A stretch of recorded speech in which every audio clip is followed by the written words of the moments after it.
Ella lo que hacía era esplendoroso. Un brochazo manchado fuera de lugar no estaba en la mano de Sara. ¿Cómo puedo hacer para mostrar lo que hizo esta mujer? ¿Cómo puedo hacer para que se conozca? Tanta producción, tantas ganas, tanta pasión.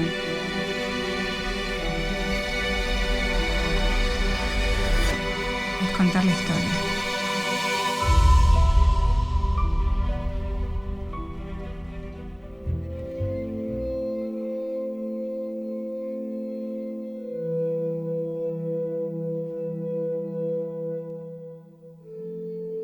Nació en Urdampilleta, partido de Bolívar. De una familia muy laburanta. Mi abuelo era talabartero, era un artista. Yo creo que quizás le viene de ahí, porque era un artista el tipo. Y mi abuela era modista. Y bueno, fue transcurriendo su vida común de chica de pueblo hasta que en algún momento viene a vivir a Capital Federal.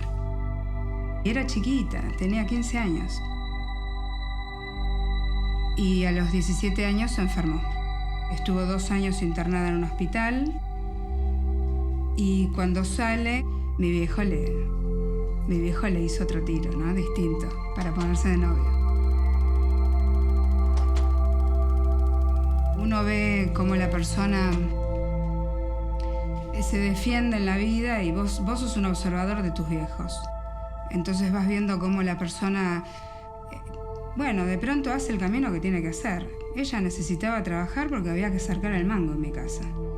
Pero cuando el tiempo le permitió, más o menos a los 53 años, fue hacia donde evidentemente tenía su vocación, que era pintar.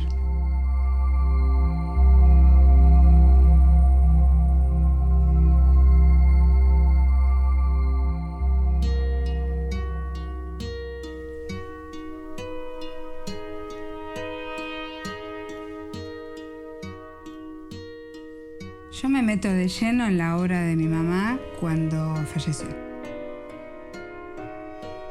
Yo en realidad quise ordenar sus cosas, porque es una manera de rescatar a la persona que se fue. Vos, metiéndote entre sus cosas, estás viendo qué hacía, en qué andaba, a ver en qué andaba. Y ahí es donde yo no pude creer que resulta que esta mujer tenía un don, que era la pintura.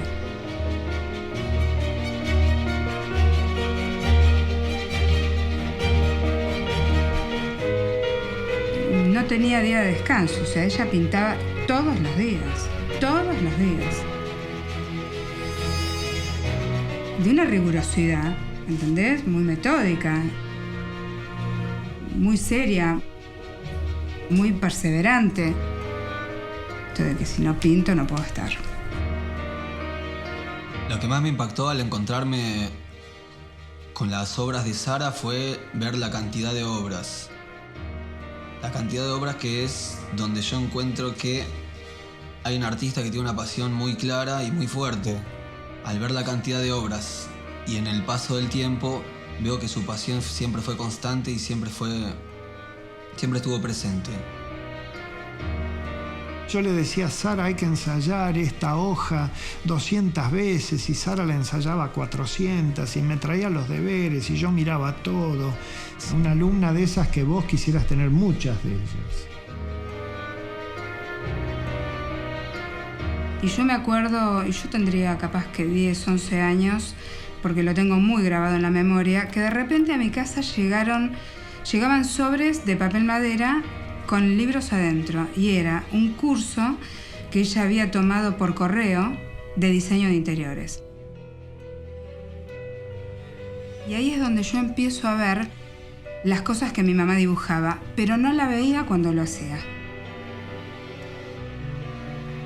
Cuando vi cómo dibujaba los diseños, chao, dije, wow, qué bárbaro, porque es ver el despertar.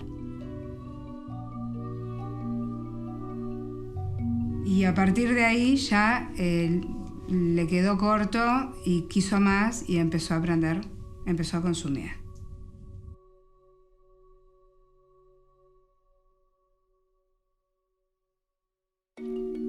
Consumí es otra cosa. Es una pintura que se hace a mano alzada, es decir, no tenés el brazo apoyado sobre ningún otro soporte más que el enganche natural a tu hombro, y tomando el pincel de una manera muy particular, vos ejecutás directamente sobre una hoja en blanco una serie de modelos que son motivo de estudio previo, por supuesto. El sumie básicamente es tinta. La tinta es líquida, es el dominio del líquido, el dominio del agua. El agua es rebelde naturalmente. Es muy difícil esa técnica.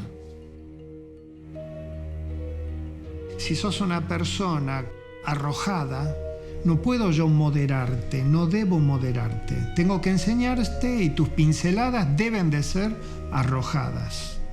Entonces, ese es el corpus fundamental de aprendizaje. Luego se estudian temas, son temas muy clásicos como el bambú, el ciruelo, el pino, las rocas, el agua en movimiento, el agua presente por la contención de la roca, es decir, jamás pintás el agua, pero el agua aparece, se insinúa. Esto opera mucho con la condición intuitiva del observador.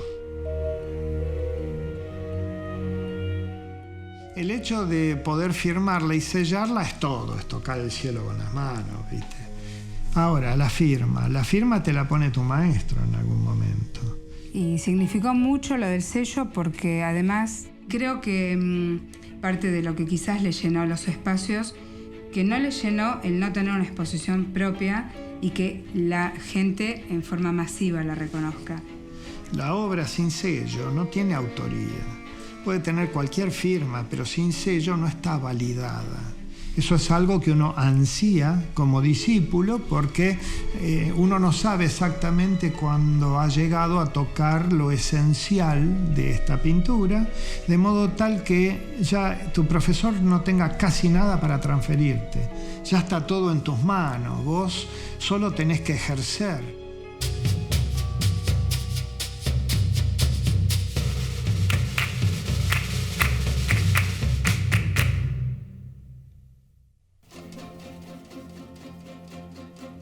El entorno repercutió directamente sobre las obras en su última época.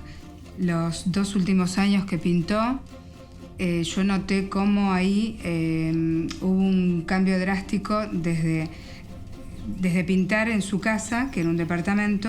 Cuando yo la traigo para mi casa, ella me pide ubicar su atelier en el comedor que da al jardín.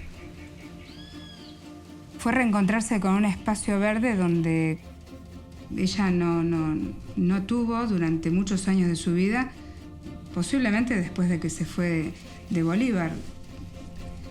Siempre el tema del espacio y las paredes, capaz que sí un balcón, pero acá cuando vino y reverdeció. Tenía su lugar, tenía su método y ahí podía desarrollar su arte. Era ella el jardín y los pájaros y dale con las plantitas, y vos veías que capaz que se paraba debajo de un árbol y miraba a ver qué podía pintar, si le podía sacar la foto o si se podía poner con el tablero cerca del lugar para poderlo pintar directamente. Así que sí, definitivamente que hubo un cambio en la pintura de ella.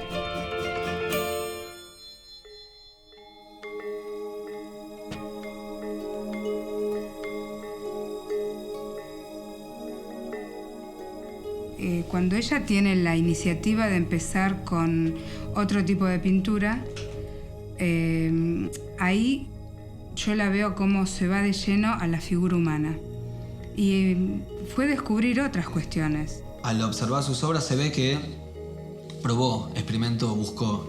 Tuvo que empezar a aprender cosas que tenían que ver con los claroscuros, con distintas tonalidades, con el lápiz, que no es lo mismo que capaz que una pincelada de alguna técnica que es diferente, no sé, más detallista, más... Sara fue curiosa, estudiamos pasteltiza juntos. Hicimos varias obras, usando otras técnicas de nuestro patrimonio occidental. Más obsesiva, creo que tenía mucha cosa de obsesión en su trabajo. Mucha obsesión. Para ella la cuestión tenía que ser fina, delicada. Un brochazo manchado fuera de lugar no estaba en la mano de Sara. Yo creo que hay un punto muy importante en la vida del artista que es el punto de la experimentación. Muchos artistas como ella, se ve claramente que ella estudió, pero también hay un punto de donde uno experimenta. Aprendió bien porque no se parece en nada a vos. Eso es muy importante. Segunda cuestión, se ha tomado libertades y no necesitó que nadie le dijera dónde está la puerta. Entró.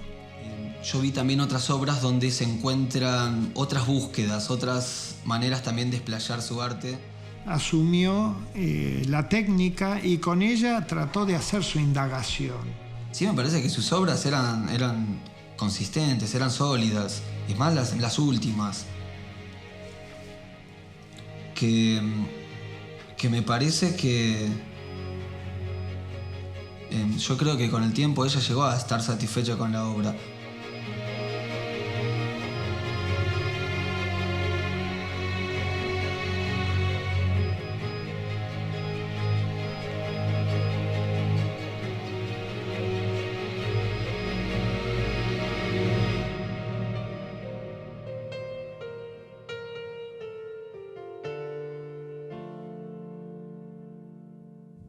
Un día estábamos charlando, yo ya me la había traído a vivir conmigo, mi papá ya no estaba, había fallecido, y entonces salió el tema que qué pasaba con sus obras que no habían salido a la luz.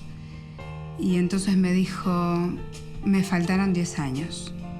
Y yo le dije, ¿10 años para qué? Y me dijo, 10 años para pintar. Tal vez no encontró la vuelta, no es fácil a veces mostrar, pero yo creo que el deseo siempre está presente de mostrar la obra, es que se vea, que le llegue al otro. Cuando venía alguien y, ¡ay, qué lindo esto! ¿Quién lo pintó? Y darle la oportunidad de decir, esto lo pintó mi mamá, y pasarle la palabra para que cuente su obra. Y ella, bueno, vos veías, ¿no? Como no era que se agrandaba, era que disfrutaba contar su trabajo. La vida hizo que nos distanciáramos y quedó en mí un recuerdo maravilloso que yo evocaba casi año a año porque solía llamarme por teléfono. Diciendo, Carlos, mirá que en cualquier momento voy, ¿eh?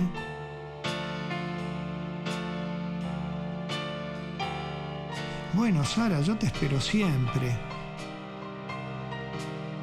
Ahí fue donde yo le dije que cuando se curara, porque había caído enferma, íbamos a organizar una exposición de arte. Y se murió. Y no hubo exposición de arte. Y a mí me quedó clavado el puñal, ¿viste? Que me quedé sin poder organizárselo.